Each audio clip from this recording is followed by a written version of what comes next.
Hello you guys, and welcome back in our video series regarding enhancing your speaking through writing. In the first couple of videos, if you remember, we talked about simple sentences. In today's video, we're going to increase it up a notch and we're going to talk about how to sound more advanced when speaking. So in part one, I will be talking about how to structure advanced sentences. And in part two, how to use this in speaking. So let's just start first with our classy sentences. And our classy sentences are classy just because they have two parts that are completely independent. Now, what do I mean by that? So imagine, for example, I'm saying she has to go to work and she has to write many emails. If we dissect this sentence into two different parts, you will notice that I can say each one of them on its own. I can say she has to go to work, and I can say she has to write so many emails. So why do we call them two independent parts? Because they can stand on their own as an independent clause without the need for the second part. So, when you think about our classy sentences or compound sentences, think about two friends completely being able to live on their own without the need for one another. However, one day they decided to live with each other and to just be more classy and help each other. And that's what literally happened with my two sentences. I put them together and they become more classy.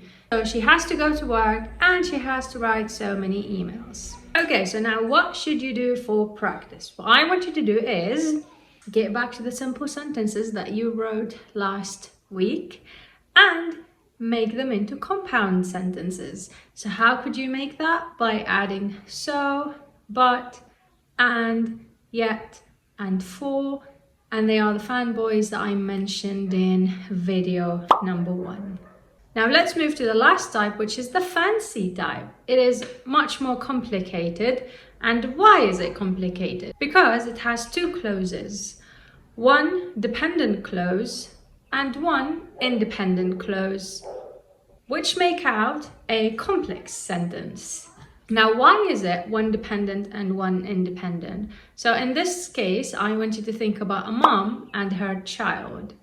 Now, the mom is obviously a person who can depend on herself, whereas the child is someone who always depends on the mom. And that's the case with our fancy sentences or complex sentences.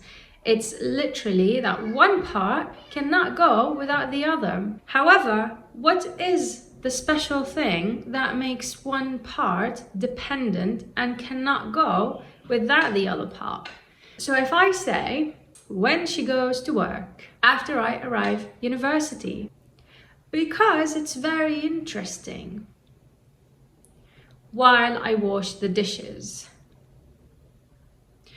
So looking at these clauses, what do you think they are missing? Basically missing a mom to feed them. So we need a completion for them in order to complete our thought and make it into a full complex sentence. For example, saying, when she goes to work, she has to write many emails.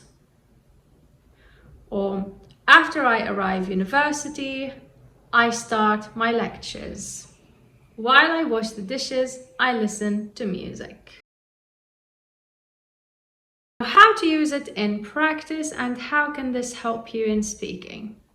When you speak, I want you always to ask yourself, am I using just simple sentences all the time? Or am I adding some complexity to my speech and using complex sentences? Are you always saying, she writes emails, she goes to work, she takes a shower, she enjoys her time? If you are using the sentences just this way, then it means that your English is a little too simple. But to make it sound more advanced, add these words to them.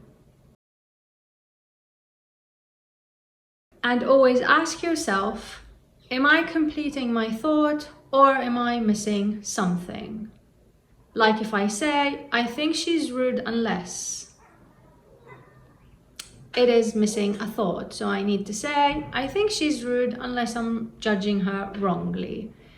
So saying, I think she's rude unless is a dependent clause, whereas I am judging her wrongly is independent. So the first part, I think she's rude unless, is depending on our second part, like the idea of a mom and a child.